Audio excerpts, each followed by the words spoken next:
And good evening, everybody. Again, for the record, I am Mike Sable. I work for the city of Maplewood. I am your host and facilitator of tonight's session. This is Taskforce meeting number 6. We will have been together for 12 hours by the time that we're done tonight, and made a lot of really good progress. Again, similar pattern as before. I will call people in advance so you can introduce yourself. One, to offer up just some perspective on who you are and what you're up to, and then also as an audio test. And so Jim, Marge, and Melinda, if you would kick us off. Jim, tell us what's happened the last 2 weeks in your life, and we'll test your audio too. Well, good evening, Jim Beardsley from Friends of Maplewood Nature.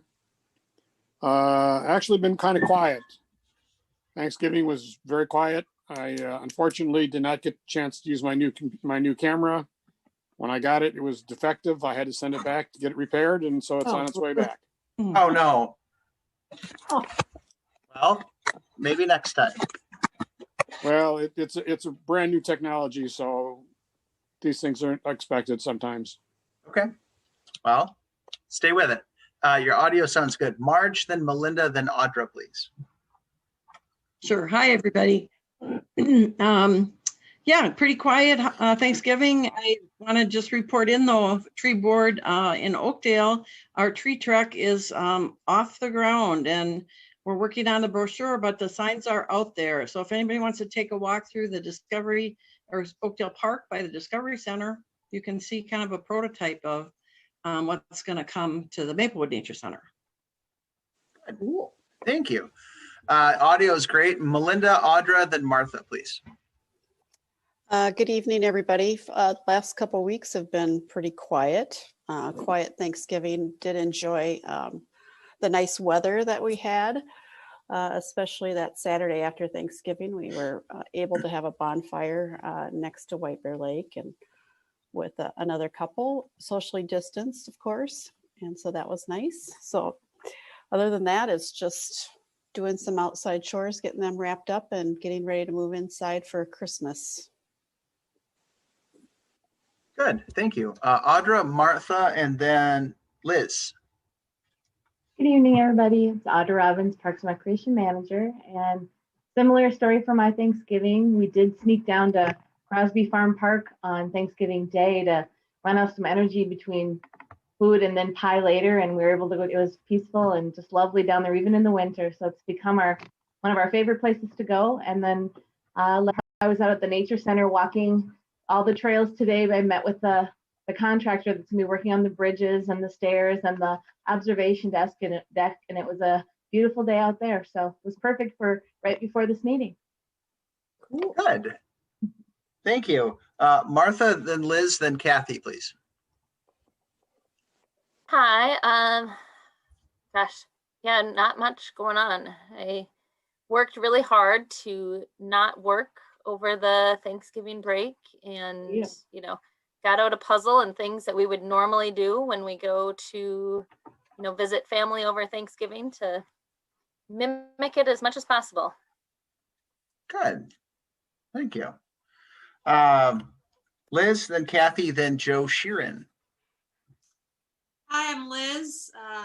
We also have been enjoying the weather outside and going outside, and maybe the lack of snow, I guess, right? We had a bonfire as well in the last couple of weeks, couple of those, to get up all those twigs, finished our leaves, all those really great Minnesota chores, but it's been really nice to be able to do those still into December.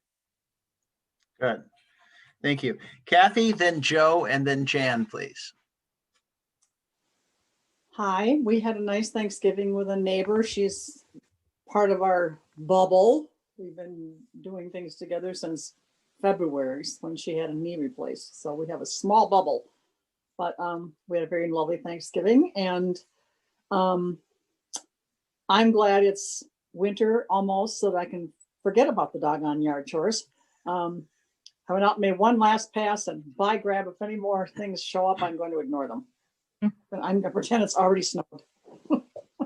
Good. Thanks, Kathy. Your audio sounds good. Joe Sheeran, Jan, and then Marcy, please.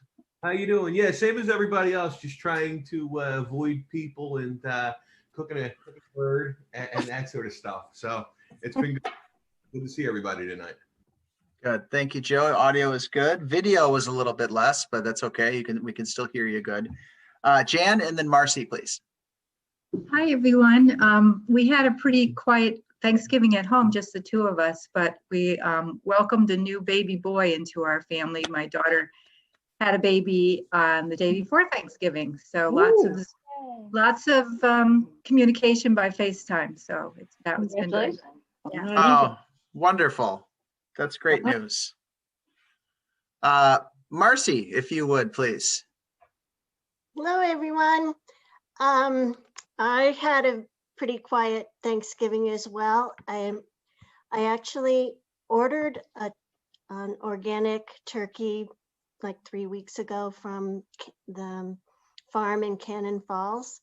And when I went to pick it up at Kowalski's, they didn't have my order. So it was 5 o'clock on Wednesday, and the guy was so sweet and said, well, we don't have that one, but would you take one of ours? And we won't charge you for it. And I went, okay, great, thank you. And then he looked around and he said, well, it looks like all we have left are 18-pounders. Oh. And I didn't have the heart to tell him it was just me and my 2 cats. Oh. So the cats ate well. We had a great feast. I bet. You're probably still eating it and could forever. Well, I'm freezing it, so yeah. Good. Well, good evening, everybody. And I really appreciate everybody sharing and getting right. We know each other now. We're friends at this point. We've spent so much time together. So as a typical process, I will share my screen periodically. Again, our goal tonight is to kind of work through some of the recommendations that have come forward. We'll talk through how we want to incorporate resident survey data, how we want to use that information, how we want to get that information. We also want to start to talk about how we want to present the findings to the City Council. It's one of the requirements, and let's talk about kind of the best process for presenting information. And then I think the last thing is just sort of cleaning up the recommendations, making sure that they flow correctly, that the most important ones rise to the top. And so we will kind of work through that. I will share my screen just so we can, sorry, I had to find my mouse. We'll go through what the agenda looks like.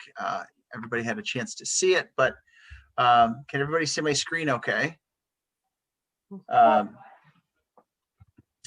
So we will kind of go through the review, the November 19th meeting summary. As you recall, that was a lot of gathering of recommendations.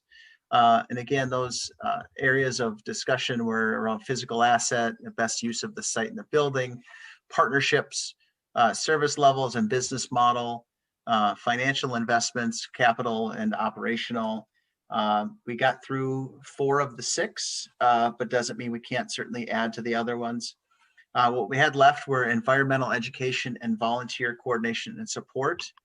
Again, as a reminder, in terms of thinking about timing, we had short-term, medium-term, and long-term. We have this sort of next meeting topic / agenda. I put that on there because it seems like we might have a need for an additional session if we want to incorporate some feedback from residents in our survey. Any questions on sort of where we're at with that piece? And I'm working in a slightly different format, so I'm gonna stop sharing and go to there. Open up to the group. Do they have any questions about sort of where we are at and what we hope to accomplish tonight? Jan, go ahead. You have to unmute, but I appreciate you waving. There we go. Okay. I had a question about the timeline. 6 months, 18 months, and 3 years. And I wondered, you know, is there a reason for that? It seems to me that that's kind of really a long timeline, that if you had, like, say there was a commission or another group working on it, it just seems like that goals are just out so far. And I wondered too about the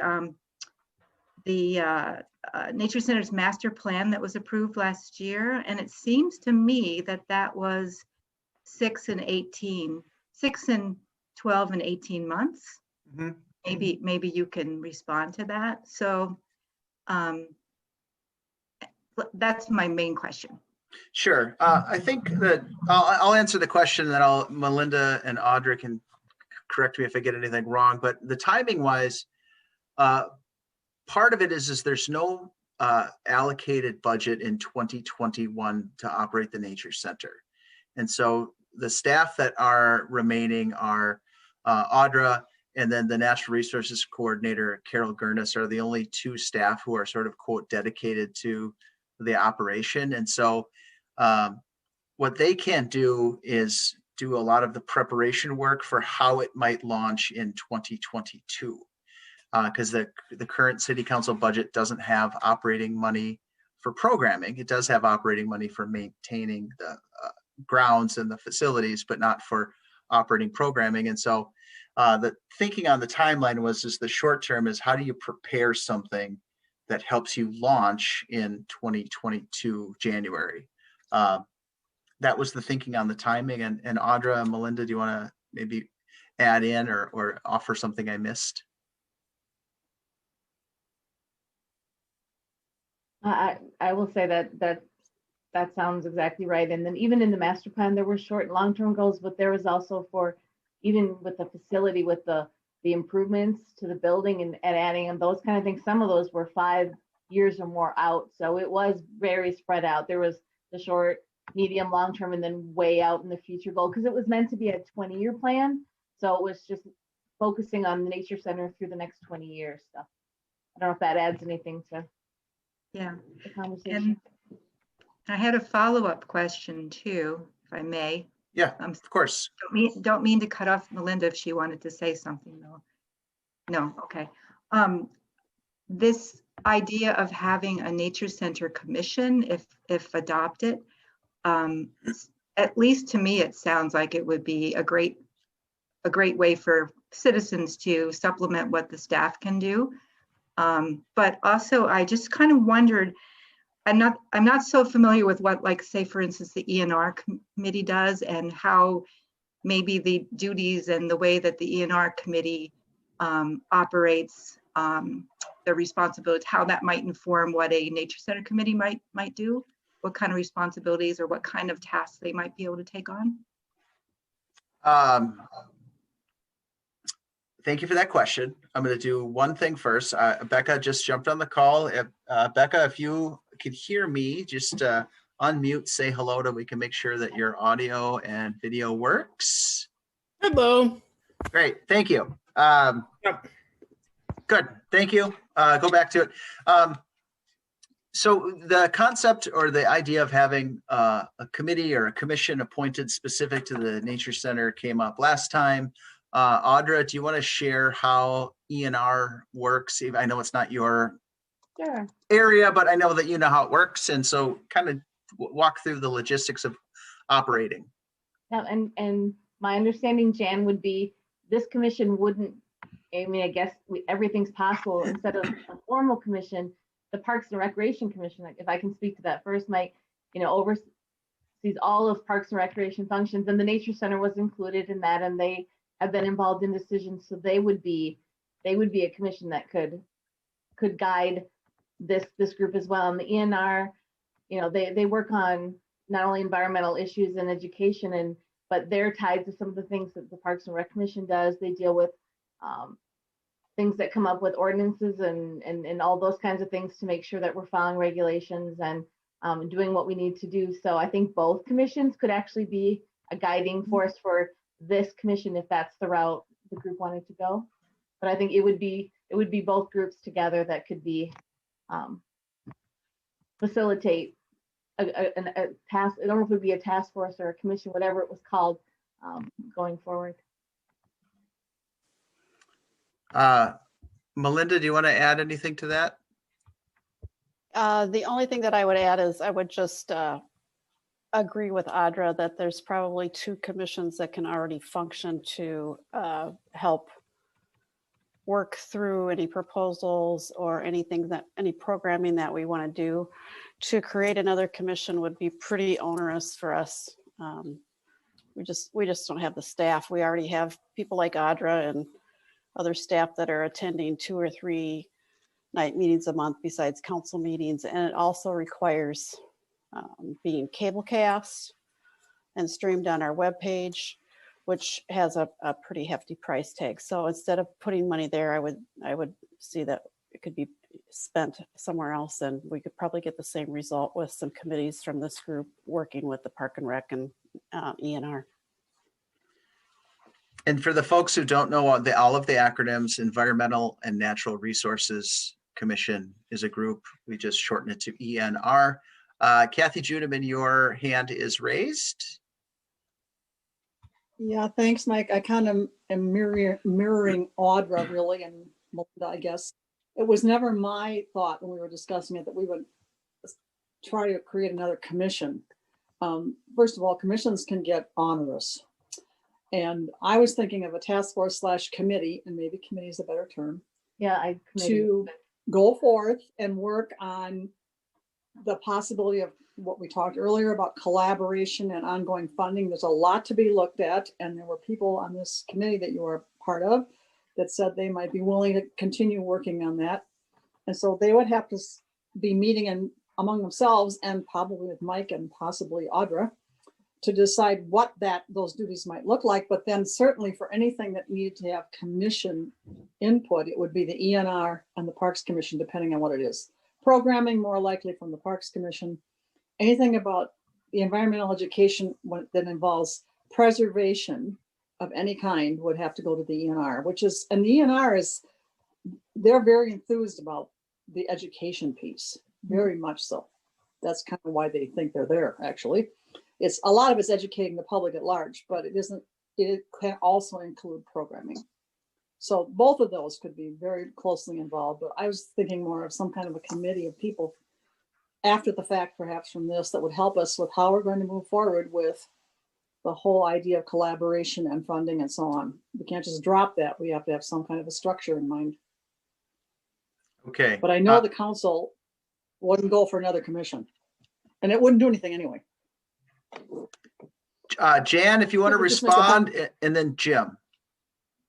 You know, to me, whether it's a committee or a task force, it doesn't really matter too much. I can see where a commission would be a lot more staff input and so forth. If it was a task force that was dedicated to these goals, and that would be great. That's exactly what I wanted to know. Great, thank you. Jim, go ahead. Well, since I brought up the idea, I didn't think of it being a commission. I thought of it being just a committee. Right. Just an extension of this task force to get some of the work done, because I don't see how any work is going to get done. No offense to the staff. You guys are worked to the bone the way it is to add more work to you. And so maybe a committee could get things done a little faster and a little more timely manner than relying on staff to try to do everything. Okay. Hear, hear. Councilmember Juneman says yes. I appreciate folks weighing in. As things pop up in the chat, I'll share them.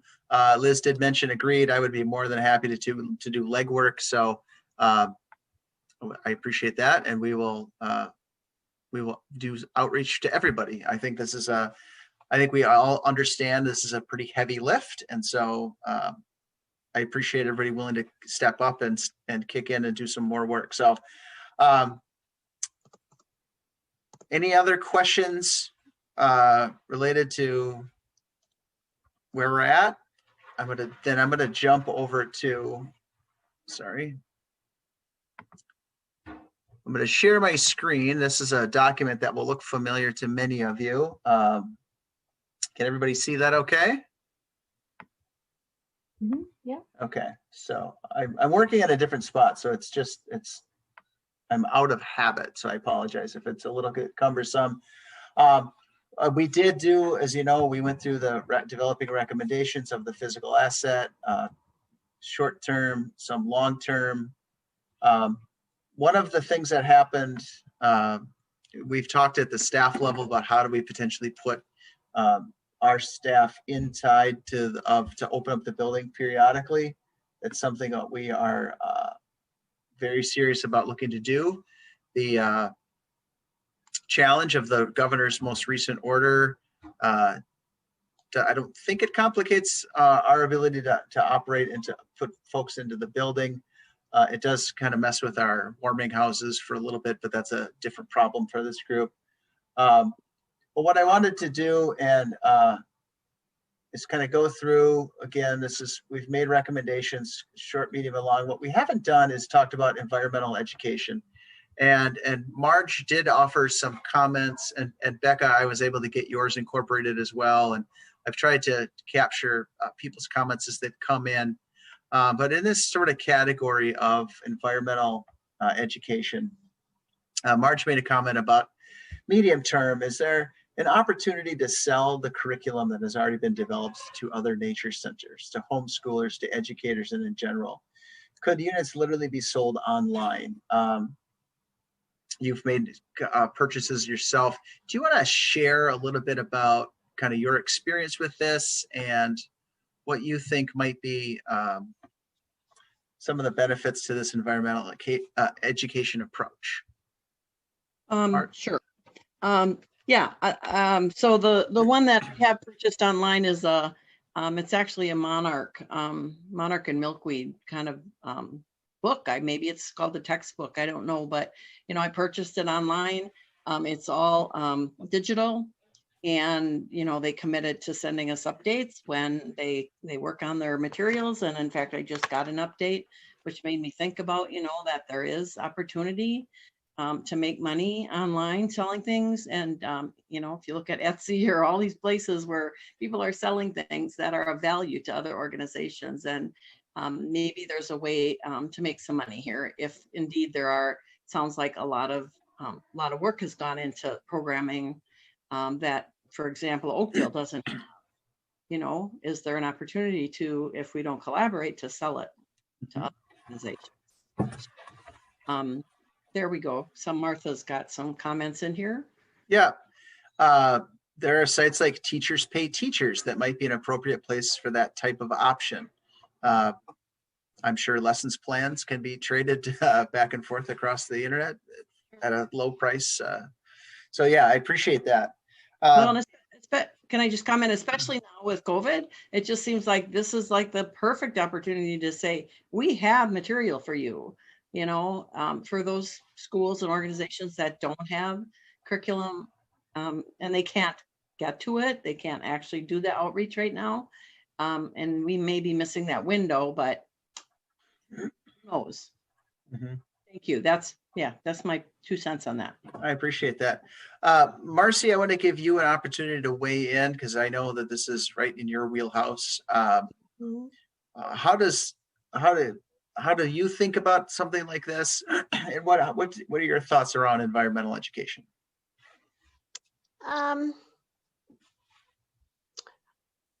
Well, remind me, were you charging for school groups before?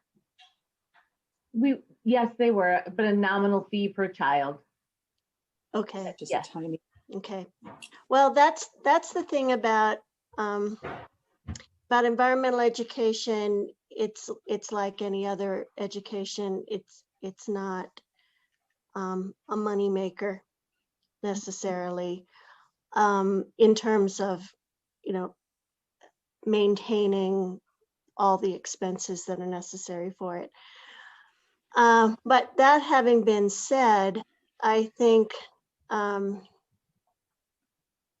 guess what I want to say is this is a little bit of a personal story from Tamarack. But when we built the Discovery Hollow play area, we were really afraid that nobody would want to come to us for programs anymore. And that would mean, you know, the end of our program staff, basically. But the opposite happened. And so I guess my advice would be, the more you can, you know, get people to go to the physical site, then the more opportunities you'll have for people to say, hey, I want that. And also, I mean, marketing in the sense of knowing who your audience is, or tapping into what who you want your main audience to be, and really developing that to the fullest extent. It may be school groups, although school groups are problematic, just in terms of scale and the number of kids you need to do it. We've already talked about, you know, summer camp and that kind of thing, depending upon, you know, how much space you can and should have for something like that. Mhm. So I will go. I'll go back to, and also summer camp, I told you before, is our cash cow in terms of our budget. So yeah. Good, thank you. Martha, go ahead. I was just reminded when she was talking about, you know, school groups on site can be difficult, and we have talked about the Maplewood Nature Center, the size being problematic for spacing of large groups. And I just thought one of the recommendations maybe should be along the lines of what we talked about before, having some sort of vehicle and or storage space that would make it easy to do visiting field trips, or I can't think of the term that is usually used, but where a naturalist or whoever's providing the program could take the materials and go to the school building. Because I know that for schools that can be easier because it's easier on the budget without having to do busing and those types of things. And then the spacing often can work out better too. I appreciate that. I'm gonna add that into the, excuse me, drop my pen. I'm gonna add that as people share things, I'll continue to add things into the recommendation box. In fact, I'll do that now while we're talking.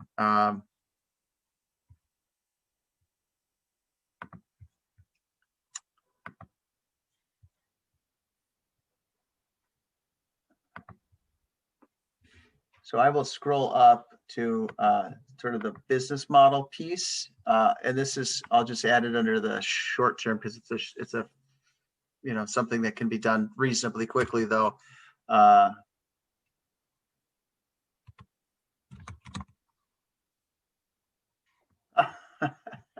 we go.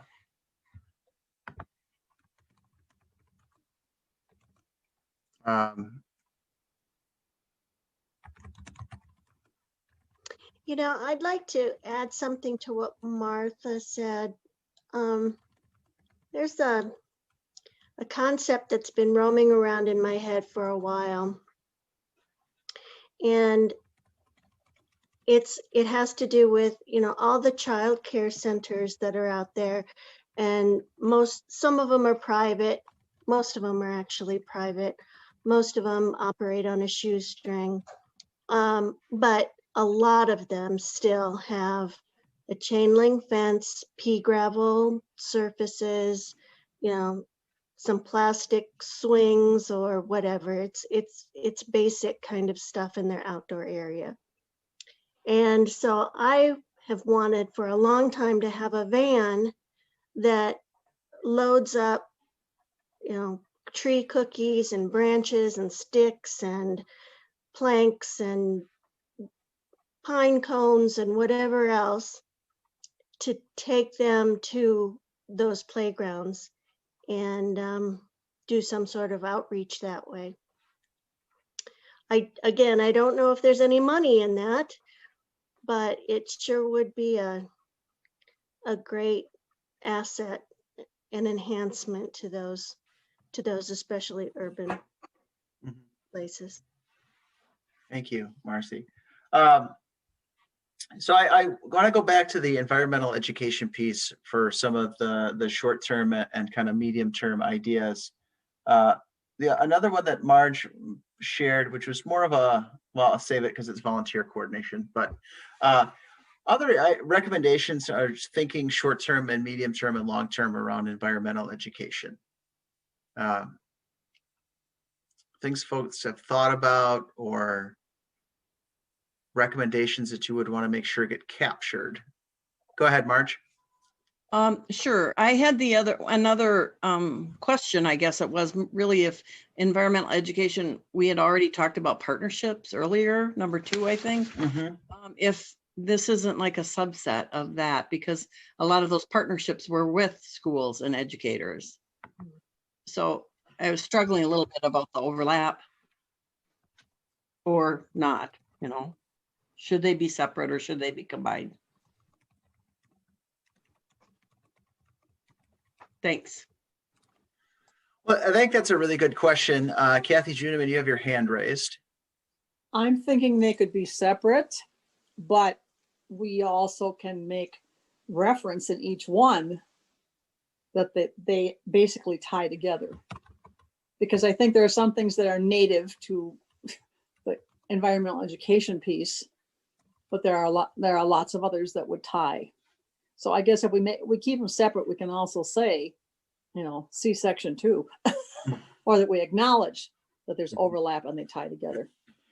I just think that's a possibility. The other thing I wanted to add was possibly we need to be a little more, I guess the word is pushy, with getting ourselves out there to be part of community ed, because Nature Center used to offer a variety of adult programs. And I think a lot of the community that wasn't just focused on the Nature Center didn't know that. And people do pick up that community ed booklet when it comes. I mean, I even have older neighbors who say, did you see they're doing blah, blah, blah. I mean, people still look at it. And so if nothing else, it's oh, yes, that's a nature program. Mm-hmm. I just think there's a place for, if we're looking for exposure and we're looking for a way to get people's attention, that's another way to do it. I would also, oh, sorry. Yep, go ahead. Environmental education is just it's just a huge thing. Again, if there's a way, I know that you guys had great success with the rain garden stuff. Mm-hmm. If we could, again, kind of narrow it down or think of a target audience or a target concept, whatever it is, to do really, really well and be known for that, and then start adding things to that as you can.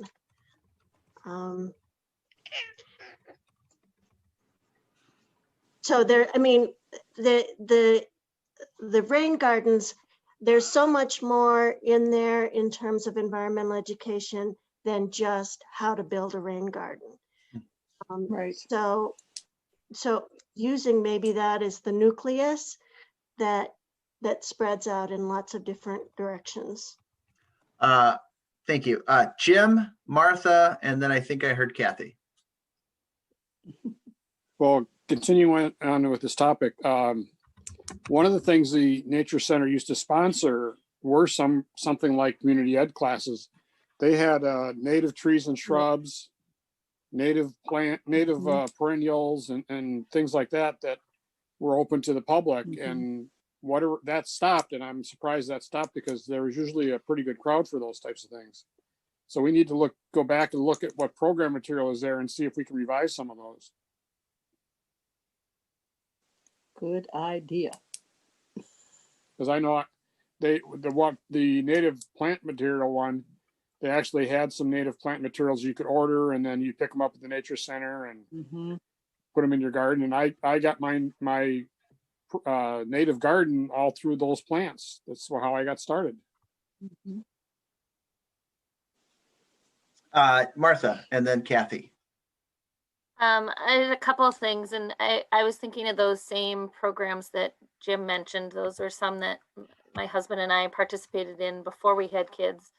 So I agree, and I remember at least one of them we attended that it was a fairly large group that was there, and we ordered plants as well. And I don't know, maybe even just a plant sale at the nature center some different times of the year might be something that could fit somewhere on the recommendations.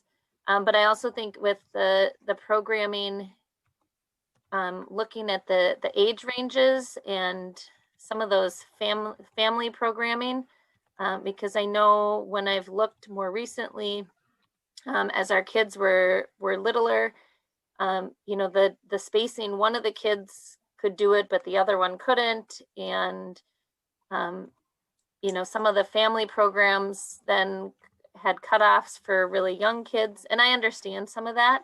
But I think having things available that can take any age ranges, that, even those rain gardens, there are things even young kids can do, playing in the dirt or whatever, that makes it easier for families to participate. And then the last thing was kind of along the lines of, I forget now who said it about the overlap, but I feel like there are some environmental education pieces in some of the other categories that we've talked about, just as far as having kits for rental and things like that, that those connect to the environmental education as well. Okay, thank you. Kathy, did I make up that you were going to say something, or did I just hear you? No, you didn't make it up. Okay, thank you. Because there we go.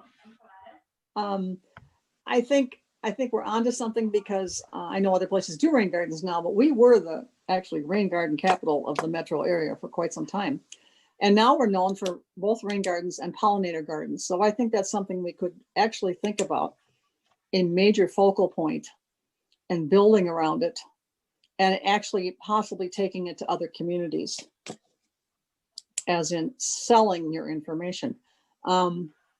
Because people drive by my yard, and my yard's no show place. The best place in the yard is the rain garden, which as a byproduct has become a pollinator garden. And I've had people stop and say, "That's a lovely garden. How did you get that?"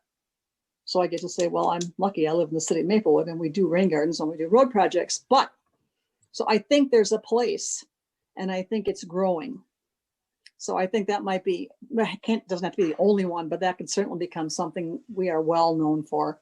And there's background in it. And I can't remember who said it. Was it Liz? I can't remember. Anyway, about the programming with age ranges of kids. I'm thinking that was done at the nature center mainly because then they could focus on the activities that were specific to an age group. But if we're talking about expansion and marketing, certainly that's where volunteers come in, where you could have a naturalist or some kind of an education specialist anyway with nature programs doing the overall presentation, then breaking into some kind of groups where you have, nature center volunteers that work with different age groups of kids. I think that's doable. It's just something we haven't needed to do in the past. Now we need to. Really quickly, Audra, Jim, Jan is what I've got. Yeah, Kathy, that was a perfect segue, because I was going to go back to your point about community ed and looking at, we've put it in the short term, and I'm just wondering if maybe, again, I believe it was Marge who mentioned just the overlap with partnerships and things, because these are all great ideas, but the likelihood is we're going to have to find partners to help us with implementing these things. So I'm wondering if under community ed, instead of, can you scroll up? Sorry, Mike. Yep. Sorry.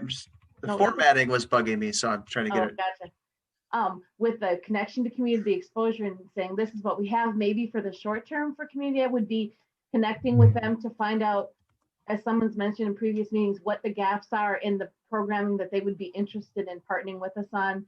What kind of adult or child and family programs, and kind of exploring that. So when we go forward with these partnerships, we have, okay, this is what community ed told us they're looking for. This is what they want in the community. And that might be, again, part of our saying, this is what we would have to offer. And would you like to join us with this? But I don't know that we have anything to advertise to them in the next 6 months potentially, but does that make sense?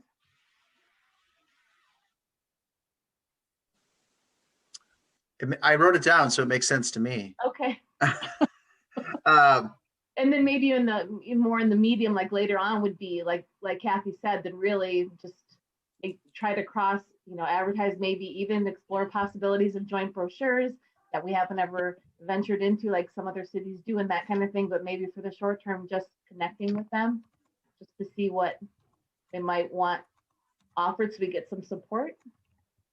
And Mike, yes. this is Kathy. And I know there are some smaller communities that they don't do some of these things in their community because they just don't have the ability.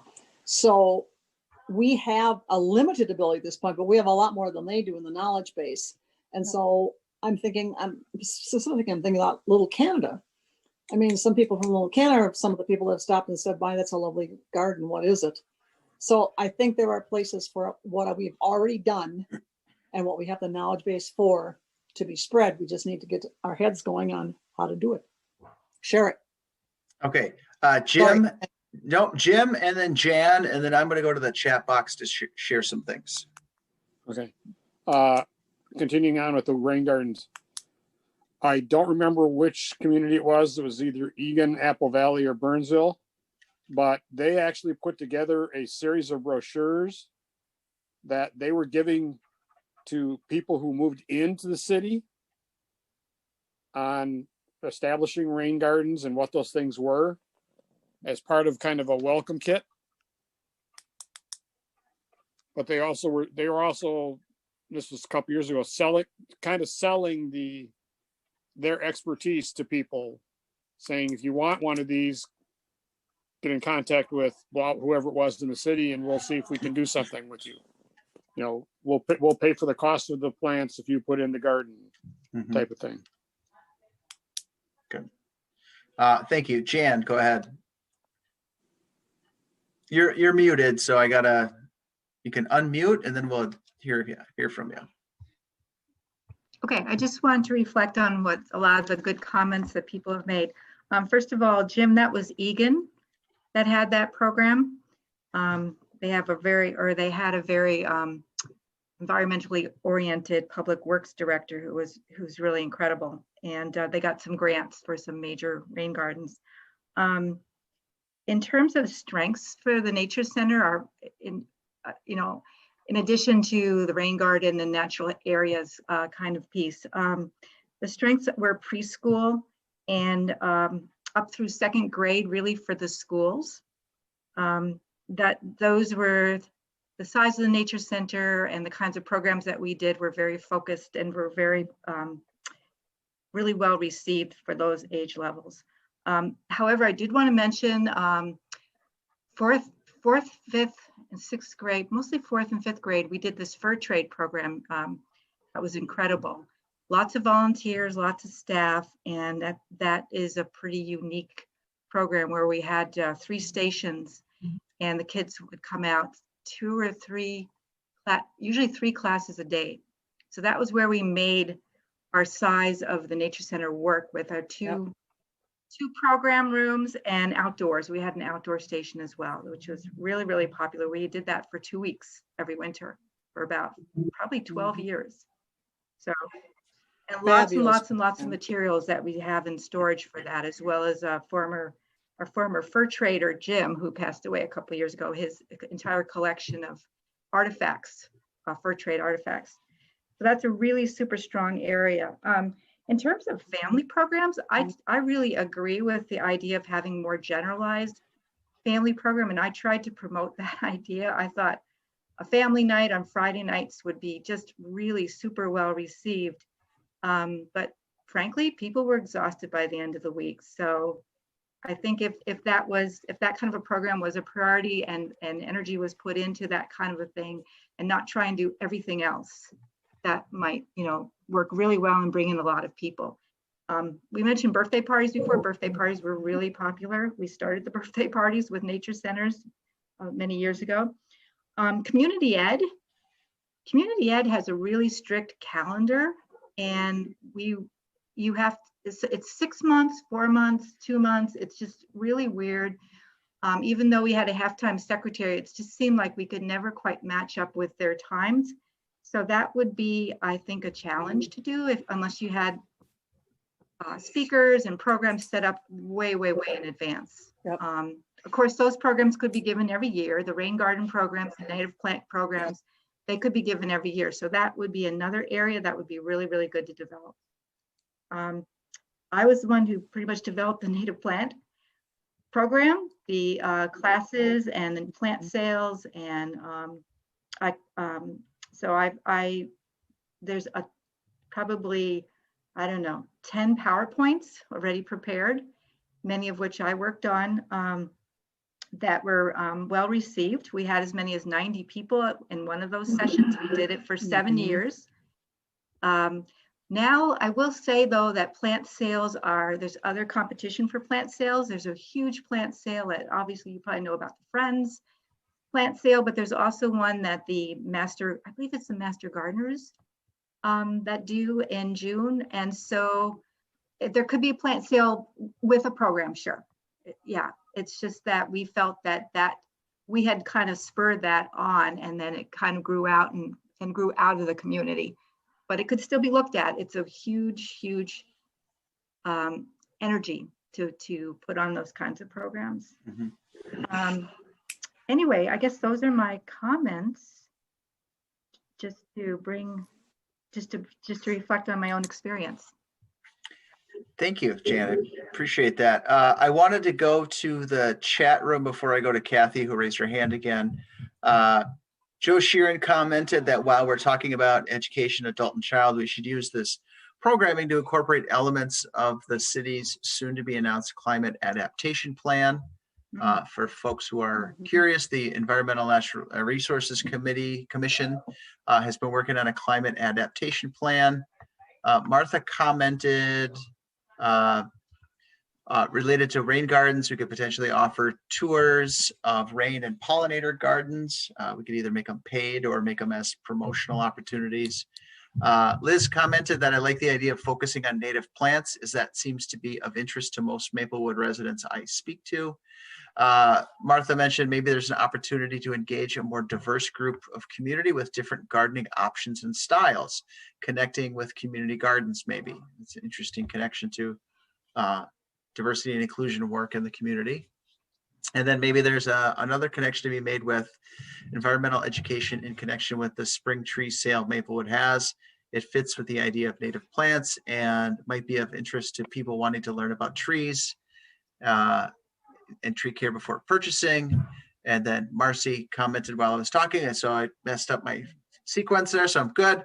ECFE programs, early childhood family education programs, are operated out of community ed departments, and some meet in early evenings. Family nights targeted to different community ECFE programs might be just the ticket. So a lot there to process and to digest. I appreciate folks. Kathy, then Jan. Okay, well, with the whole native plant thing, based on partially what Jan said, and I do know that there are several of those sales, we could spare ourselves, how in the heck are you going to do a plant sale, and look at a calendar of when they normally occur. And that's just, a certain number of weeks, months before that is when you offer your program.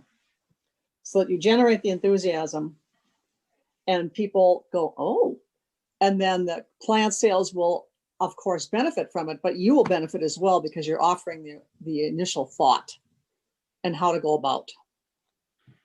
So we might be able to do something quicker and cheaper without having to do the actual plant sale ourselves. Mm-hmm. But thank you. Jan, go ahead.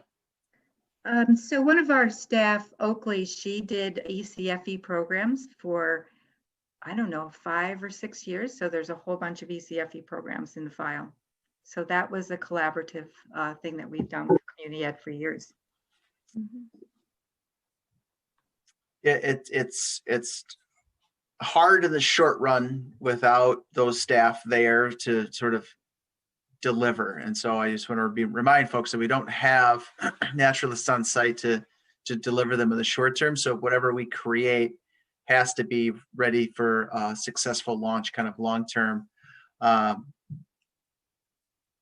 Martha just commented regarding sales. It's really nice to be able to order right when you're in season. You probably get more participation that way. Fewer people might purchase if they have to remember and think through it all again later. There's some In the yep. session is what I meant. Sorry, Oh. not during the season, but like when you're actually there and you hear about them and they tell you about which plants are good for different areas, to be able to, think about it and order, take home an order form or do it right then. I feel like maybe that's just my style. If I'm doing it months later, I'm less likely to buy the plants. Got it. Thank you. It does say session, not season. Jim, you raised your hand. Go ahead. Well, taking off what Martha had said and a couple other things.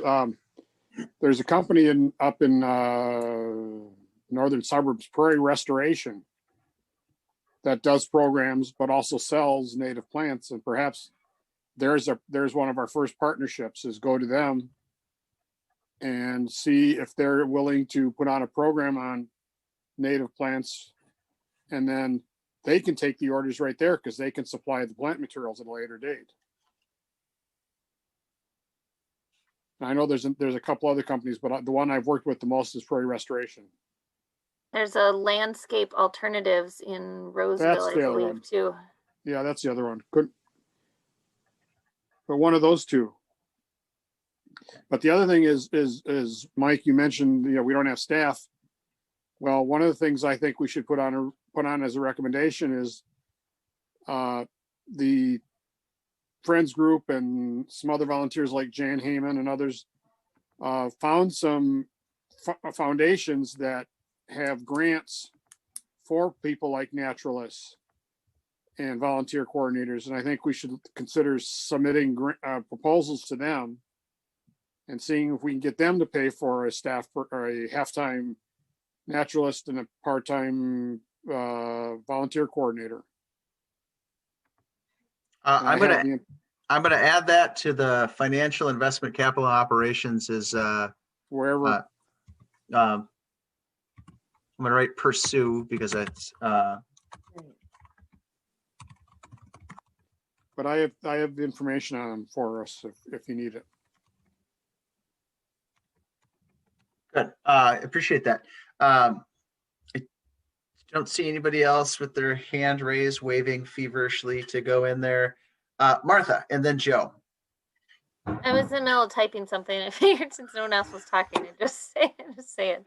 But I wonder maybe another long-term goal, and I don't know which category this actually would fit in, but maybe there would be interest in related to the rain gardens and pollinator gardens, if there were sort of pre-made plans that people could purchase the plan, or purchase some hours where someone would come out and advise them in their direct situation, so similar to a class but with maybe a little more personalization, and I don't know exactly how the cost benefit of that would work. Just a thought, maybe as a long-term goal, some other options that would fit with that. I think I understand what you mean. I put it in the business model piece as a long-term thing. It's almost like a playbook. You would say, hey, here's your backyard. Here are the things that we would recommend you put. Here's where we would recommend you put them. Is that kind of what you're describing? Yeah, I think so. Just, along the lines of hiring, a landscape architect, but instead of a landscape architect, maybe it's something through the nature center, through the city. If we are going to recommend, sort of specializing in that type of thing. I wrote landscape architect light in the description because I think that it sort of describes that will help us all remember what that means. Marge, you have your hand raised, and then I'm going to go to Joe Sheeran. Sure. I had a couple things, and I did have chats in there, but they were so far back. Mike, I'm sorry, Marge. So I will just mention them. One was an idea about using your cable TV station to have naturalist programs or whatever, and on a regular basis, the monthly talk or the weekly talk. That was one. The second one was on community ed. So I do teaching with South Washington County, well, all of Washington County schools. And we've been having some issues with cancellations due to low enrollments. And I think the thought is so many people are working to, dual family income, whatever, they don't have the capacity maybe to go to classes. So they've been canceling a lot at the last minute. So it's very frustrating because you do all that work to prep and then the week before it gets canceled. Mm. Then the last one was master gardening in Washington County. We actually offer a landscape class, like a 3-week class. Maybe Ramsey County also does the same thing. And that's, free. So there you go. Three suggestions. Thank you. Joe Sheeran, you have a comment in the box about we already have a relationship with Tree Trust for the fall tree sale. Can we expand that? And then I also want you to respond to Marge's comment because Joe happens to be our communications director for the city. So he helps coordinate cable TV and programming and those kinds of things. So Joe, will you want to share a couple of your comments? Yeah, sure. 2 things. One, I made a typo. It should have said spring tree sale. Yeah.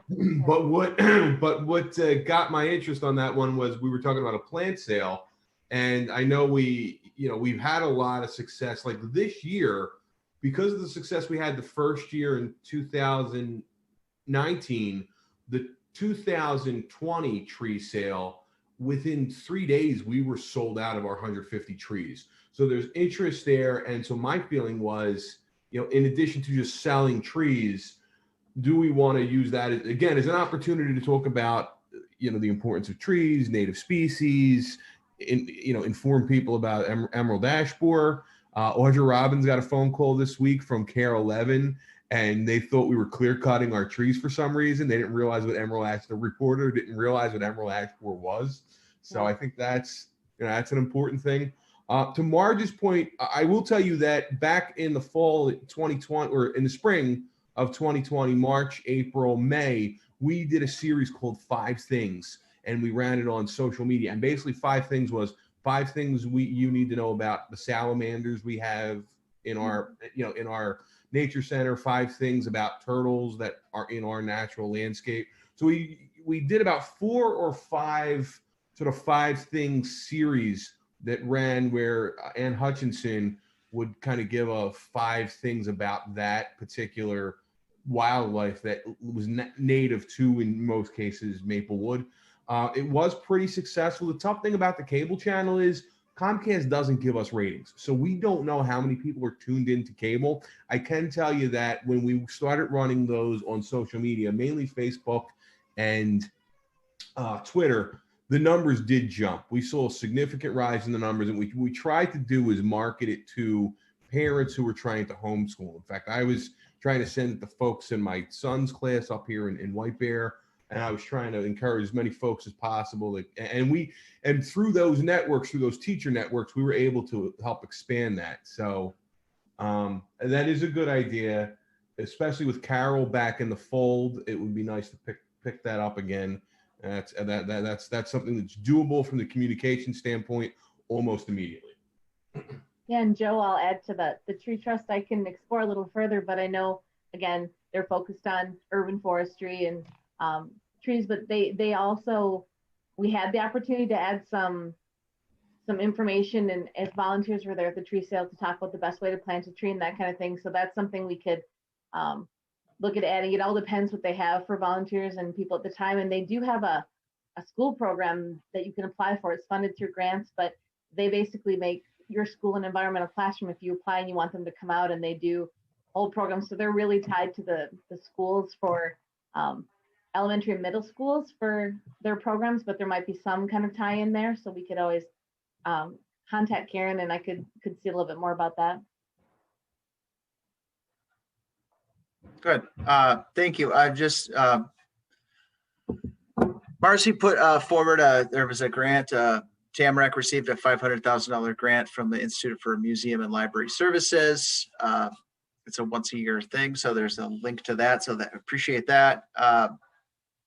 Martha was going to mention the same thing, virtual programming for some of those adult programs might be more accessible. They should translate fairly well with PowerPoints already created. So there's an opportunity to maybe do some things in the short run. I do want to go over to the recommendations piece because one of the pieces that we haven't talked about is volunteer coordination. And so I think what we recognize is the environmental education piece is really important, and it's also largely connected to partners. And so we'll continue to make sure that those stay linked. But in terms of volunteer coordination, there's a well-established network of volunteers that work at the Nature Center. And March shared with me some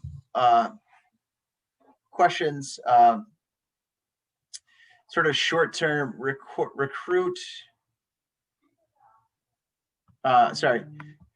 writing a grant to fund a volunteer coordination position. If you could find an effective unpaid part-time volunteer manager. I was an unpaid volunteer manager at a nonprofit. People are out there. Add this to the volunteer coordination list. The other one is to recruit skill-based volunteers to help reopen the center. Someone to help with grant writing, a person to manage other volunteers, volunteer staff at the front desk during open hours, etc. Volunteers are all over. They're not easy to find, but the retirement community is filled with them. Speaking for myself now, we want to use the skills we developed over our long careers. 3M has great volunteer retiree staff that goes out twice a month. And then also recruit volunteers to work in 2021 on the second tier action-oriented task force to investigate each recommendation in our proposal. So Marge, you want to share any other thoughts? I appreciate you bringing those forward. No, I just think I find it interesting, and I was speaking for Oakdale as well. It seems like, and I have a lot of experience with nonprofits, and there are so many volunteers out there that have skills, really strong skills. And I'm not sure that government organizations either utilize that or maximize that. I think there's great opportunities in it. As Jim just said, the Friends group right there. I mean, you can pull in so many people. And the hard thing is to manage all that.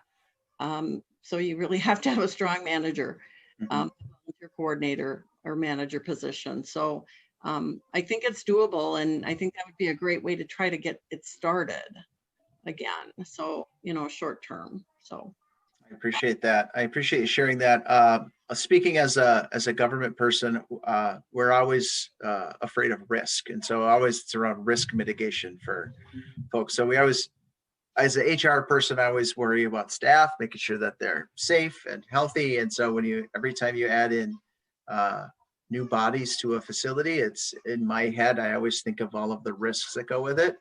So it's not that we don't love our volunteers, I just always worry about them. And so that's just a little bit of perspective. can I ask a question about that? Sure. Yeah. So is there not like liability insurance coverage for volunteers, like as part of your overall insurance plan that would cover, an accident walking on the trail or something? There is, much of it is self-funded. So it carries there's a Okay, sure. pretty significant deductible for a lot of things for us. So All right. it's not a good excuse, but it is a rationale for why it doesn't sometimes work as smoothly as you think it might. Okay. All right. So, Thanks for explaining that. Yeah, Okay. I'm not saying it's the best answer, but it's the answer we have. So we've got volunteer coordination and support. Other thoughts around what recommendations we could have related to volunteer coordination, either short, medium, or long term?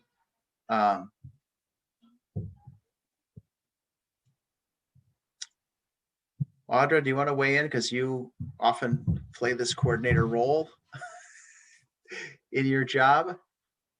I agree with the comments that were made that having a central person coordinating all the moving parts is pretty essential to do it well. You can have the best intentioned volunteers, but they need guidance and structure and have to know what they're doing. And so you have to have someone that can lay out plans for, even when we have, the volunteer groups come out, a big part of the staff's work was just figuring out what the project is, what needs to be done, and kind of lay out the game plan and that. So having a centrally, whether it's a volunteer from the Friends group or however it pans out, having a dedicated 4-person, maybe 2, but 1 for sure, I think is key.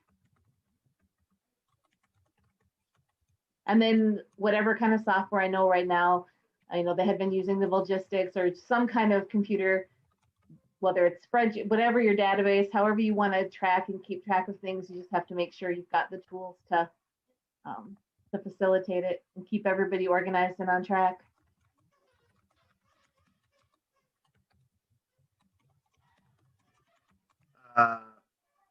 Others to recommendations, either short or long term. Martha shared in the comment box, I still think working with other groups in some type of partnership to manage volunteers might make a volunteer coordinator more feasible, so Maplewood doesn't have to fund it solo. I think that's an interesting one. Right, align our volunteer coordinator. I can't spell all this one. So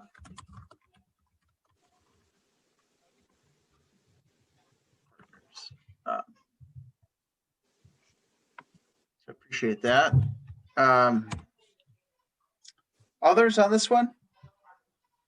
Jan, go ahead.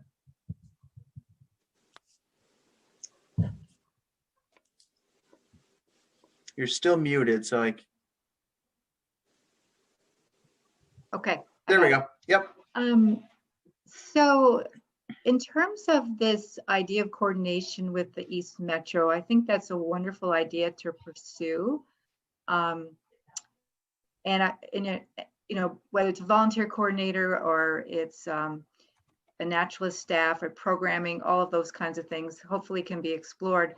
I just want to mention that if this idea was pursued, there's the LCCMR grant might be a good vehicle for finding funding for that. Just like there was an LCCMR grant that many years ago, probably at least 25 years ago, probably when it was called LCMR, to get the residential learning centers coordinated, the ones that, you know, there's 12 or so around the state, and that's how they did it, through a grant. So that might be a good way to pursue that. It's a large grant, but it could be really lucrative. I did want to echo a little bit about what Audra said, and I think that a volunteer coordinator a volunteer coordinator who actually works with the volunteers at Maplewood Nature Center or at the preserves, it's best that they be on site to be able to coordinate tools and information and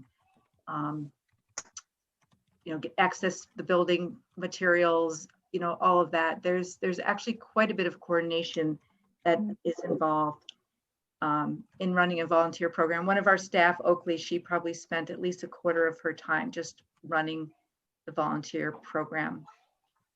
So it is a lot. The volunteers may be out there, but you have to be able to find them and nurture them and train them and sustain them to keep it going, is my opinion.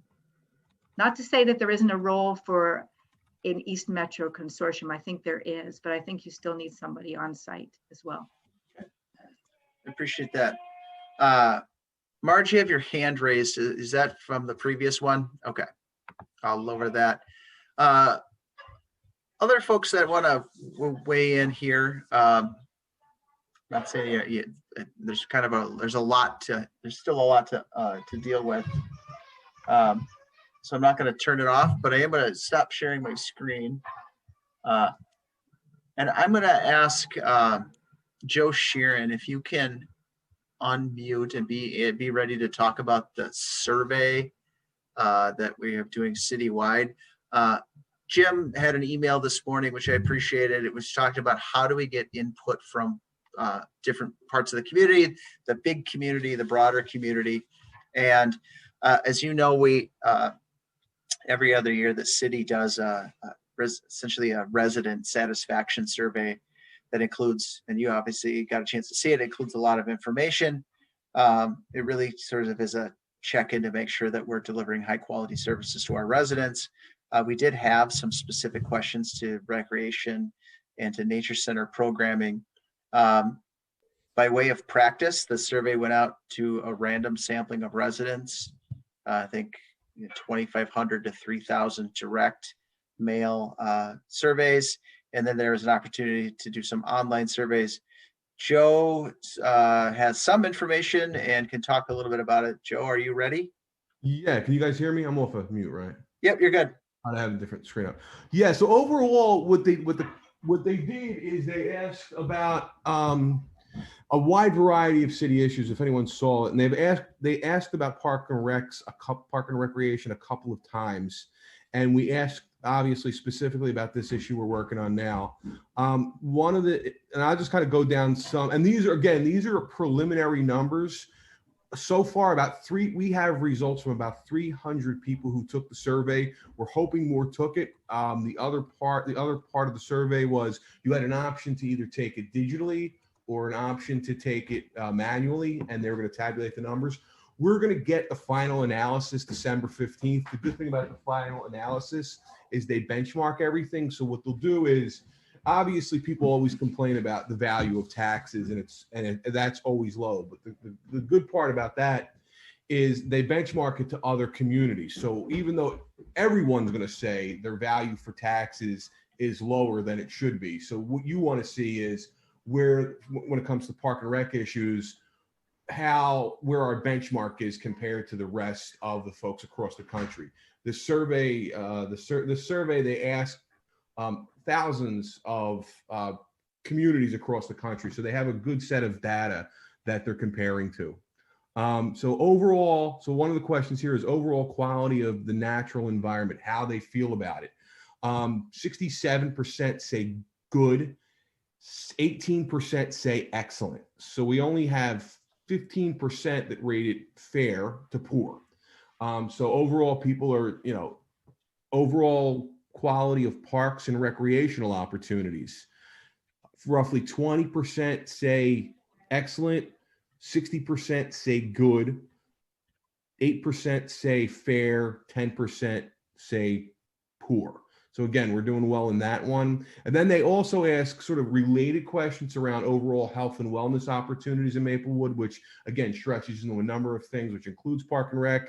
And then another example is opportunities for education, culture, and the arts, which again talks about what we're talking about here tonight. Again, these are preliminary numbers.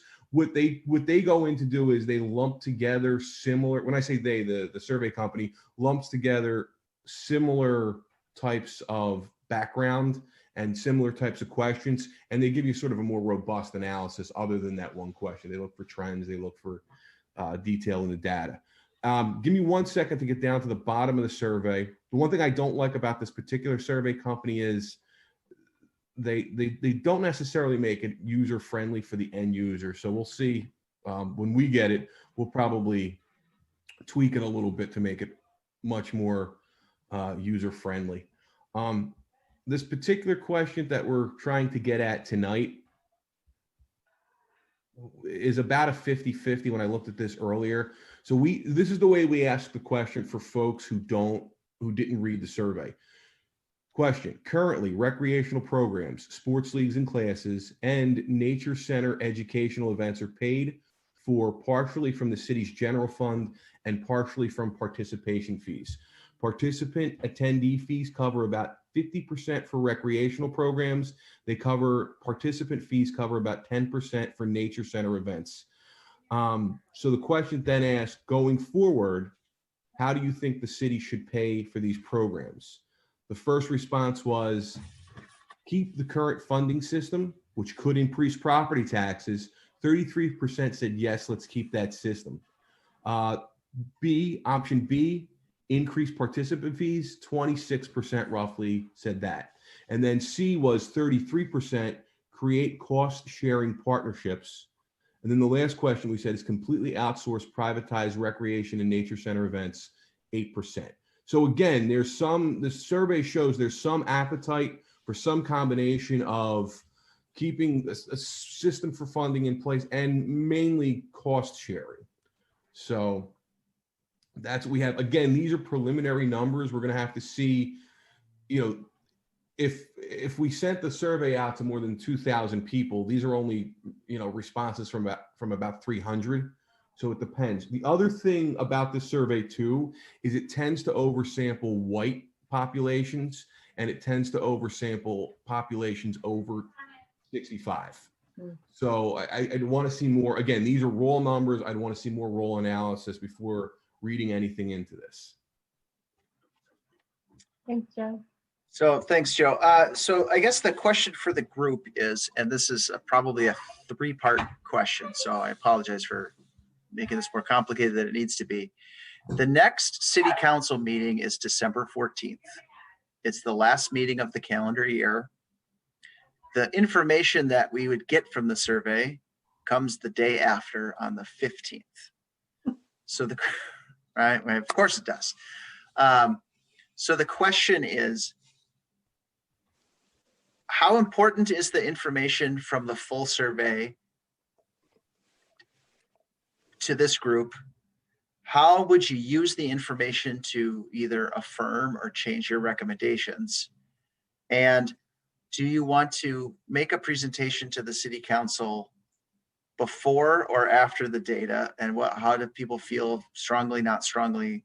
I'm going to defer to the wisdom of the group, but would appreciate some perspective and dialogue, and just know that I'm indifferent to the answer. I just want to make sure that there's good, robust discussion.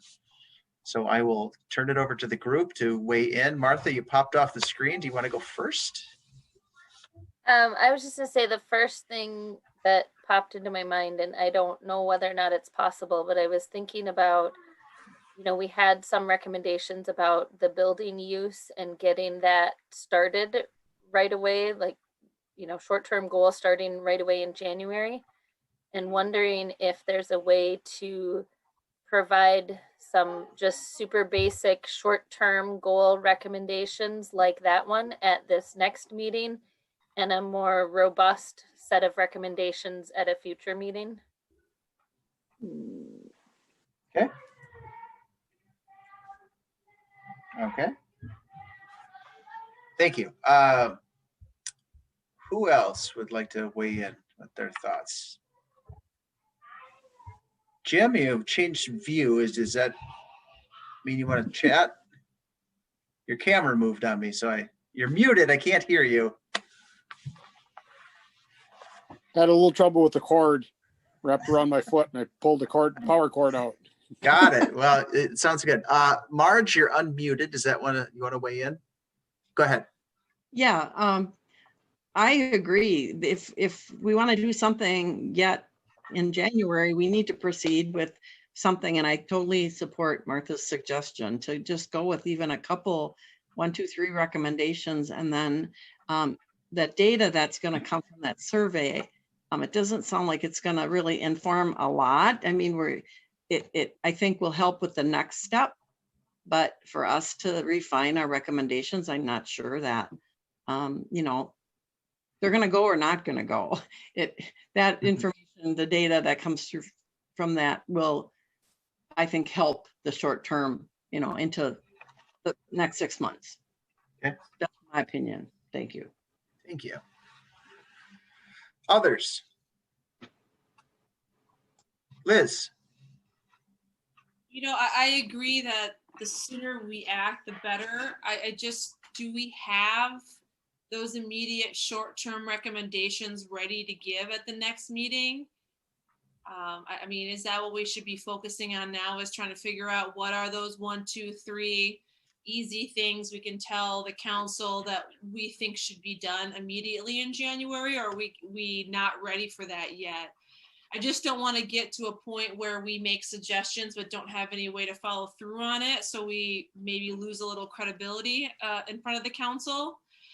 But I would love to be able to give those recommendations immediately, because the sooner we can get it up and running, you know, the better, obviously, for all of our citizens of Maplewood and ourselves. Okay. The short answer is we probably couldn't say 1, 2, 3 right now. I think we could probably get there within maybe 30 minutes more time, or just an email exchanges kind of back and forth. I have Becca, and then I have Jim, and then I have Audra. So I'm all for trying to get this nature center, getting the nature center open as soon as possible, but I'm wondering, this is also kind of continuing on with what Liz was saying, what is actually feasible in the short term? We can say we want to recommend getting the nature centers open as soon as possible, but who's going to be that body in the building? And, what exactly can we accomplish in the short term? Okay. Boy, I lost track. I think I said Jim, Audra, Kathy. No. Yeah, at this point, I would not feel comfortable presenting this to the city council. I don't think we've done enough prioritizing. I think particularly if we want to have the center open on January 1st, which is what we said, I think we need to look at that date and maybe change that. I would like to present something to the city council that said, we're going to propose opening the nature center on X date, and this is the manner in which we're going to do it. Okay. Whether that's Carol Gurnis being there part-time, or that's volunteers opening it and manning the building. That's kind of where I would come from. On that point, I've gotten several responses on the Friends of Maplewood Nature Center internet site, asking why isn't the building open for people who have kids to use the restrooms. And so there's, that was, I think I had 8 responses, and 7 of them were related to having some place to warm up or use the restrooms in the building. Thank you. Audra, and then Kathy. Sure. And Jim, I'll go ahead from what I was going to say to answer that. The short answer is lack of staff and COVID restrictions, because if we open that building to the public, I mean, we aren't even opening the Wakefield Community Building at this point, and it looks like, even though we have that exterior bathroom, for the reason of the rink and having that bathroom with the automatic locks at Wakefield, that is not open. We have put satellites out now and at all the warming houses in anticipation of not being able to use the warming houses right away. We have satellite restrooms out there for that reason, because if you open the building and you have bathrooms, then there have to be staff there that are sanitizing them and following the protocols. And there's more of that risk just because and COVID cases have risen. This is, I mean, Mike, you maybe know more of the actual statistics, but what I've heard is these next few weeks are going to be even tougher. And so that, even if we had staff, I don't know that building would be open to the public because of COVID-19.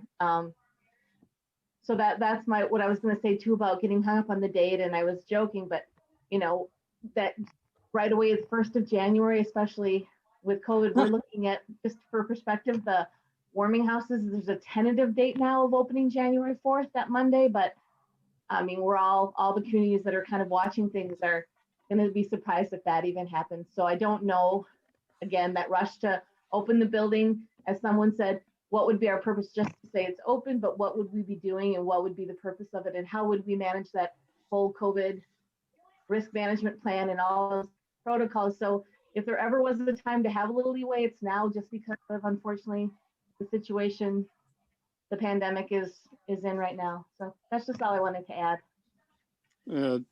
I'm not arguing with you, Audra. No, I understand fully. I mean, my background is environmental health and safety, and I understand completely. It's just, I'm just giving you the input that I'm getting. Yep. And we do have a ADA accessible satellite right there by the parking lot.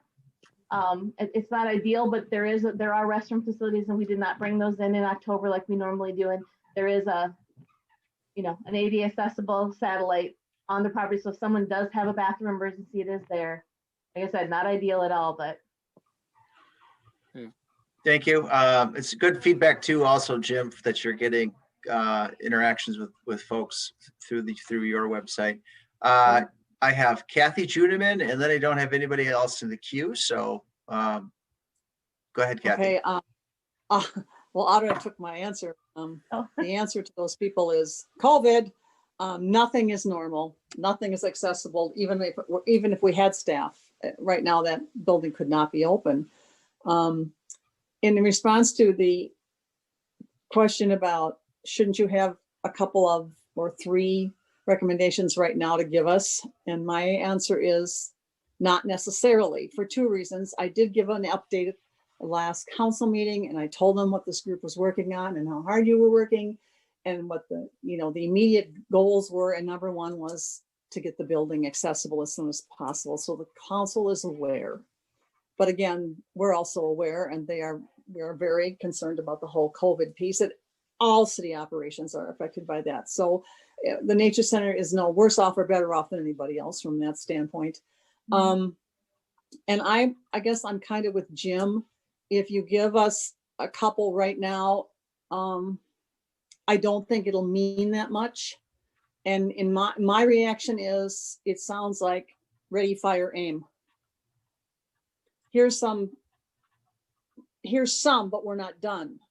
I think I speak for everybody when we'd rather have them thought out and realistic and what you really want to see done. And we will try and move forward. Everybody's enthused. They were understanding about needing some patience. They were all in agreement that we probably need another meeting based on what I said to them. And they appreciate it.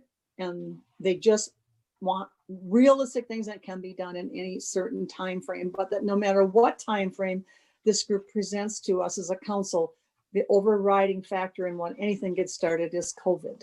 And so we know that.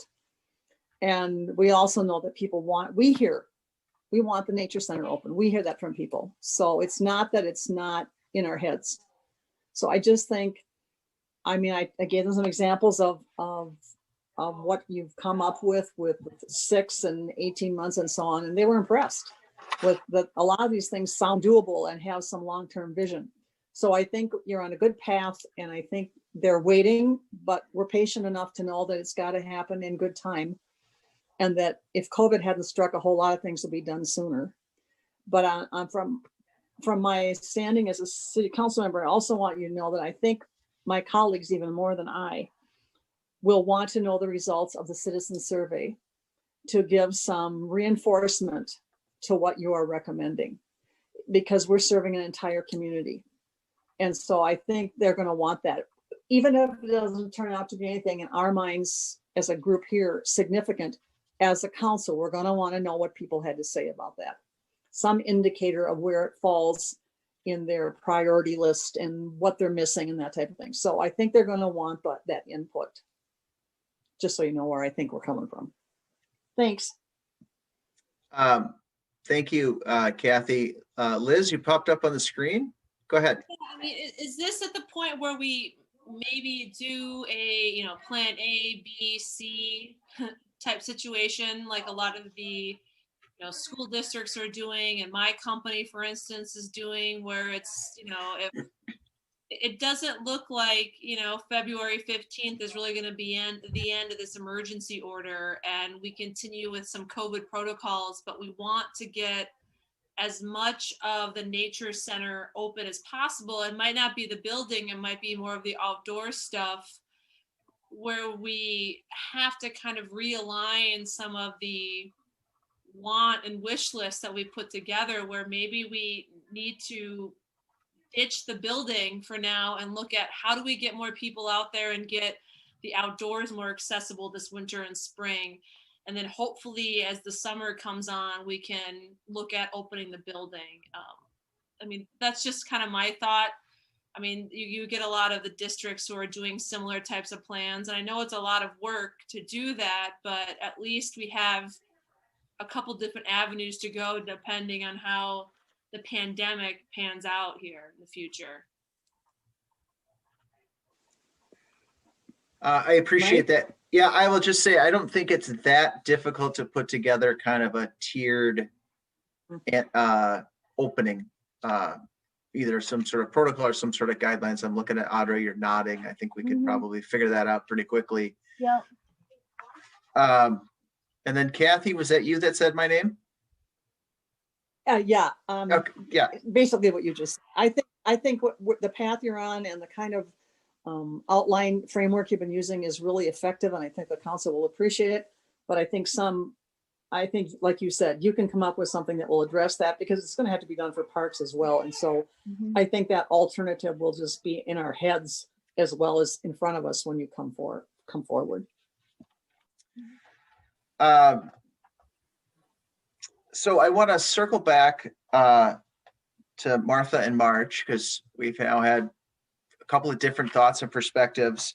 What are your kind of thoughts about the dialogue? Because you put forward sort of having a like here's some really quick hit 1, 2, 3 things that we would want, and then a deeper recommendation. What's been your reaction to the dialogue since then? Martha, then March. I think it makes sense. My initial reason for suggesting that was just thinking about the document that we had created, and that we had that January 1st recommendation on there. And honestly, I don't know how it happens, but thinking about the building not being able to open because of COVID didn't even cross my mind when I mentioned that. So I think the conversation and the way things have gone since then makes a lot of sense. Thank you. And sorry, I just, yeah.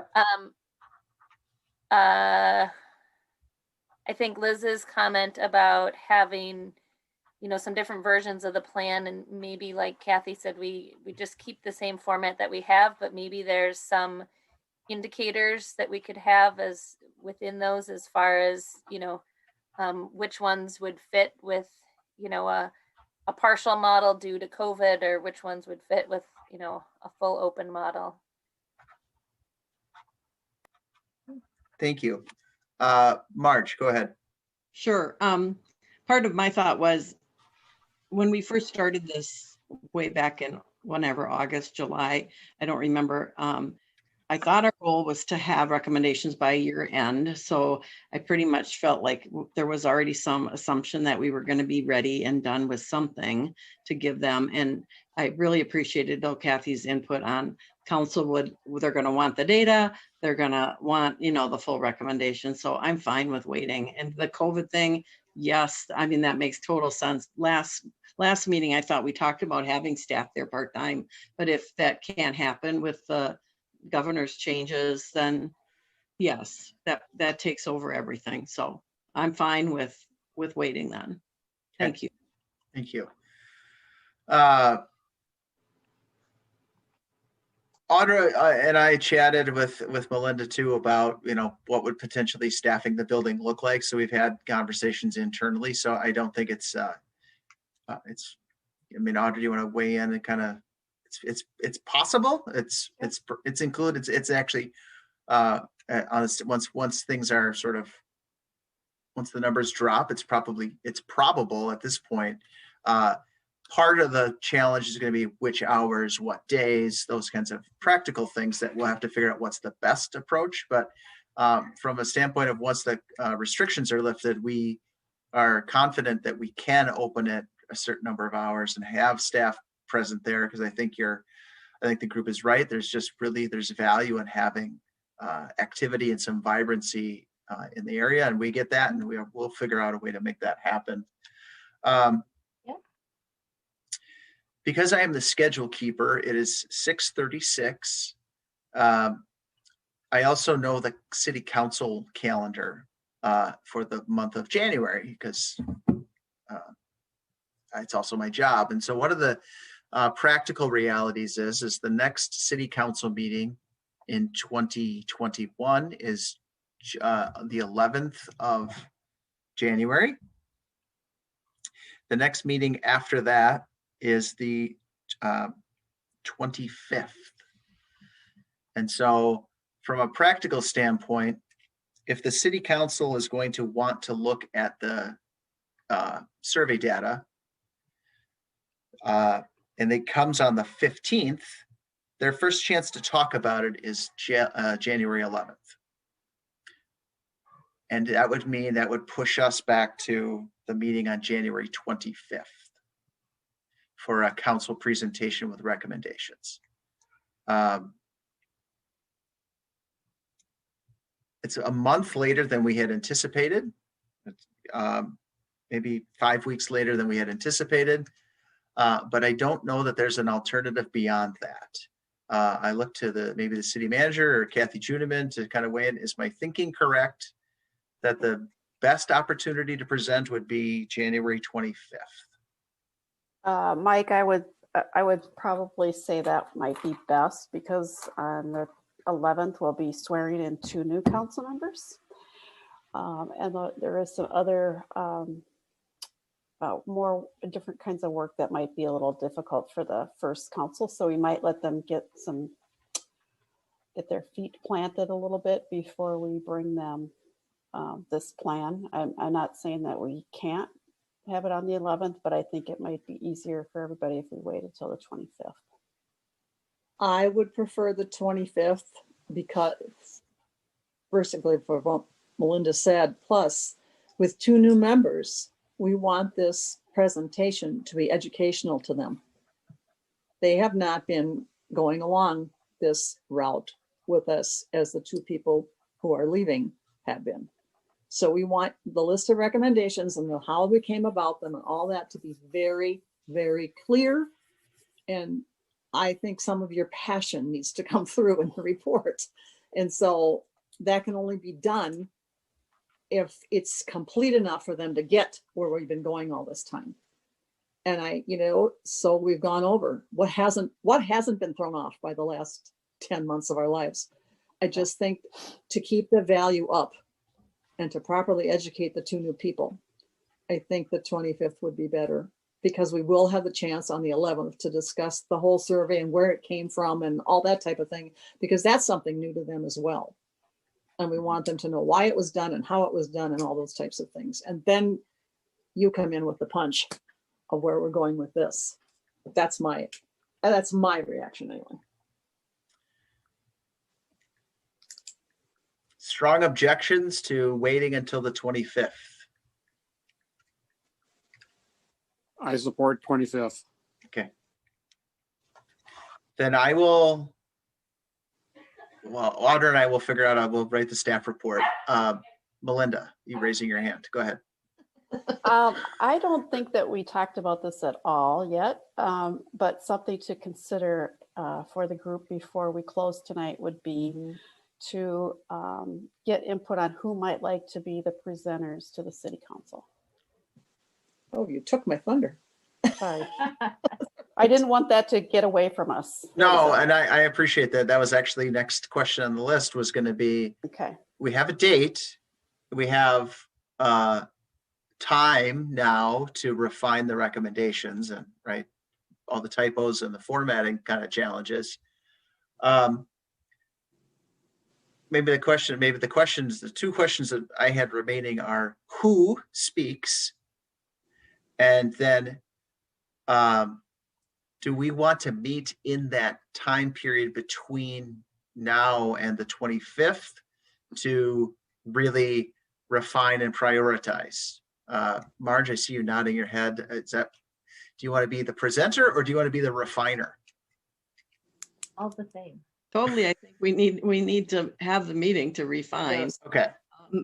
This seems like a no-brainer. And then I would be glad to participate and speak, and I would be comfortable with that, but should it come from one of us versus the staff? Is it better to have a staff person? Is it better to have a team member? Yes, team member. You could, I think it could be shared, and the more of us that show up, I'm guessing, the better. Is that correct? Yeah, I guess I would say that we would like staff background, so that'll be probably Mike. And then however many of you we come up with.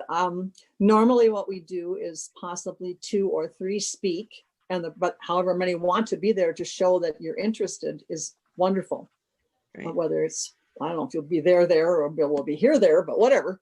But I do think we should probably refine it down to 2 or 3 who actually speak.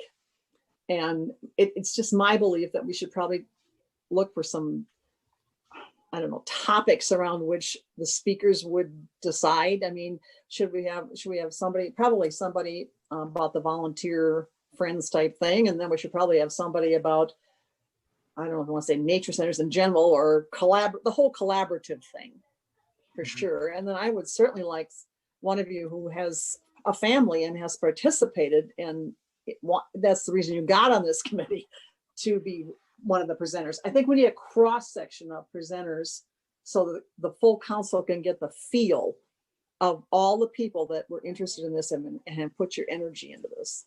That's just as a council member. That's why you're on the task force, because you offer a good perspective of the people that we're trying to influence. I lost track of orders, so I will go Liz and then Becca, because you both popped up on my screen, and then Jim. Your hand is up. I don't know if I missed that or if you're in the queue. But no. I'll go Liz first, then Becca. I do agree with the councilwoman that we need to have a cross section. I am more than happy to volunteer, but quite frankly, my nominations, the two folks that I think would be very well are Jim and Martha, to be quite frank. I think that they have both, and I mean, you know, Marge, of course, you too as well, but I think Jim has a really great perspective being part of the Friends, and Martha has come up with so many of the ideas on our list, and her background and what her passion comes through and how she talks about this. I think those two would be a really great cross section of this group. But again, I know that some people don't like talking in front of groups, and that's what I do for a living. So I'm more than happy to represent, but I am also going to do some nominations. Well, I appreciate that. I don't want to put anybody on the spot. So if you are, because we'll all stare awkwardly at each other, if you are interested and willing, send me an email and I'll get the roster together. And then once we get the folks who are going to do it, and then we can divide up and break up and say, okay, you take section 1 and 2, you take section 3, you talk about process or however it works. Thank you. Becca. Oh, I was just saying, in light of what Kathy was saying, that we should figure out what it is that we're going to say, and then whoever is best suited for that particular role section should be the one to bring that to the council. So that is going to be agenda item number 2 at our next meeting. So we'll get the recommendations refined, and then it's okay, what are we going to say and why? And then we'll figure out who. So we'll make that as an agenda item for next time. And I think you're right. I mean, I think if we come up with 4 sections, we've got to find 4 people. If we come up with 2, we can do 2. It's sort of open. Mike, this is Jim. Go ahead, Jim. I would be willing to do that. Unfortunately, right now I have a commitment on the 25th that evening that, depending upon how things go with COVID, I'm supposed to make a presentation to another group that I've promised them I would do. We postponed it already from March of this year to January of next year. So we'll have to see how that works. But if that doesn't go through, I would be happy to be one of the presenters. We will add you to our COVID protocol roster, plan A, plan B, plan C. I appreciate that. Other thoughts? Mike, are the city council meetings being done remotely as well? They are, yeah. Okay. Yep. We've had 1 hybrid meeting since March. So we've gotten pretty good at it of getting people in, and Joe and his team in communications broadcast it and do good video and good visuals. So it actually works. Go figure. Mike, this is Kathy. And just for anybody who knows me even halfway, if you've got me able to participate full bore, it's working. We are actually getting the business done. It's encouraging to me that we can keep moving like this. And look how well this group has done remotely. I mean, you've really made yourselves clear, and you've been enthused, and you've come up with great ideas. So I just think we're all learning, me in particular, how to make it happen. So, but be assured that we are listening and we are carrying on our business just about as well as we can. I got a message from Joe Sheeran that says he'll help put the visuals together, so I already feel better. So that's good stuff. It's not going to look like a Word document. It's not going to be black and white, so it'll have some flair, I guess I'll say. Joe, do you want to weigh in anything else? Yeah, the only thing I would add to it is, if anybody knows me, I keep stuff as simple as possible. So I don't like a lot of words on a screen, that kind of stuff. Let the presenter do the presenting, and it's a visual. What I will say is, depending on what direction you want to go, Kevin and I have a ton of video at the Nature Center. We have a ton of photos at the Nature Center. So if you like, a good example is, I think Marge was talking about doing a naturalist on cable. We could show a couple of seconds of clip from our naturalist. We don't have to show the full thing. We should show a couple of seconds just to give the rest of the council an idea where we want to go, and some visuals so they have a better idea. That's a great idea. Thanks, Joe. I appreciate it.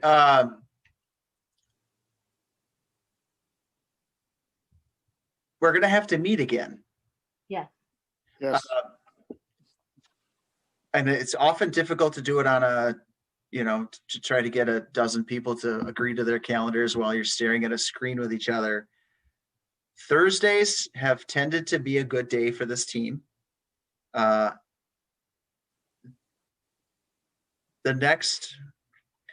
just say that Christmas Eve and New Year's Eve are probably out. I'm going to speculate that everyone will be busy. So that leaves us the 10th, the 17th, or January 7th.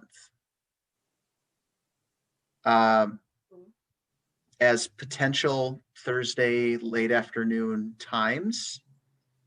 We can do it. Martha, you raised your hand. Go ahead.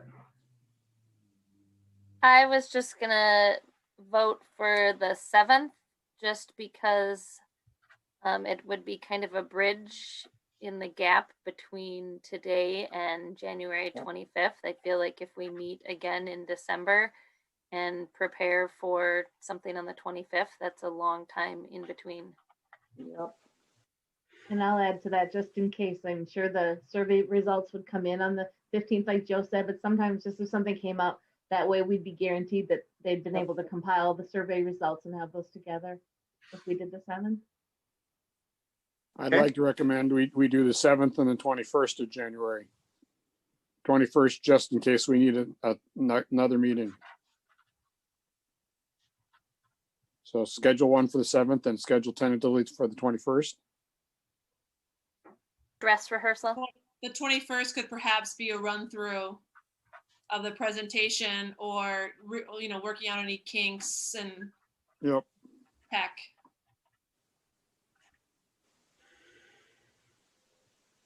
I don't have a dog in the fight, so I'm happy to do whatever.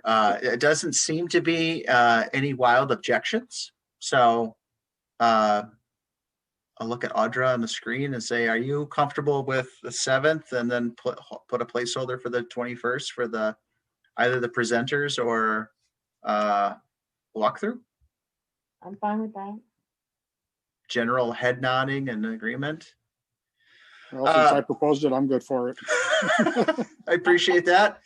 My last question, and this is selfish, but there's a lot of recommendations on this screen over to my right, and there's a lot of bullet points, and some of them say the same thing in 2 or 3 different ways. You have this. Is there any objection to my trying to edit into fewer bullet points that still say the same thing? And then I can send it out. I know it's more work for me, but Marcy gave me the thumbs up. So you have this, you can feel free to edit. Marge gave me a thumbs up. So you can edit it yourself, but I'm more than happy to take a crack. And then what I can do is obviously get that out to folks ahead of the meeting on the 7th. And ideally I'd get it out to you before the holiday season sort of kicks off in earnest. So I think the copy we have is a PDF. I'm not sure we can edit it. Oh, not that I'm saying we need to, just so that you are aware that I don't believe we are able to. okay. Tell you what, I'll send the Word doc anyways, and then I'll do the summarized version also in a Word doc just in case, because it's just easier to convert if it's in the original format. It's 6:53. We've made some really good progress today. We have some voluntold speakers. We've got a plan. We've got a date for a council presentation. We have all of the recommendations we have recommendations in each of the 6 categories. We have a finalized session on the 7th. We've got support from communications on making it look better. Yeah, this was a lot. I appreciate everybody's time and attention to this. Mike? Yes, Kathy. Can I just take a couple minutes, because as the council member, I owe you people a lot. And I just want you to know that all of you have made so many contributions, and I have passed this on to the mayor a couple of different times and to the whole council at the last meeting. Thank you for all of your energy and all of your time. This is such an important topic. And it was such a terrible thing for us to have to do. And so now for you to put your energies into this to help us put it back on track and get it so sustainable, I can't thank you enough. I just want you to know how much I appreciate, as the rest of the council does, all your background and expertise and all your willingness to share. This has been wonderful. I've been doing this job for 19 years, oh my. And I have to say, this is the most positive energy I have ever experienced from a group of residents with a goal. So I really want to thank you for everything you put into this. It's amazing. And I can't wait for the meeting where you present to the council so they can get some of the feel for that. It has just been wonderful. And I know your energies have been already strained in 18 different directions by this COVID thing. So to give us this much of your time and energy, I just can't say enough. Thank you, thank you, thank you. And of course, it goes without saying that staff needs to be thanked too, because, they don't do anything else but these meetings, Thank you particularly to Audra, because she's doing, both, well, double duty here. And then Mike's been a really, I think, fabulous facilitator. So thank you for everything you've done, everyone. I will share this with the council as well, that I think this has just been an incredible piece of work. And your creativity and your time is most appreciated. So have a wonderful holiday season, and please know how much I appreciate you. Thank you, Kathy. Thanks, Yeah, Mike. thank you. I'm not going to add anything after that. That was great. If you're interested in being a speaker, send me an email. Thank you so much. We're gonna Happy holidays. Yeah, happy holidays. Thanks, everybody. Thanks, everyone. Happy holidays. I appreciate it. Happy holidays, everybody. Good night. Yep. Thank you. Bye.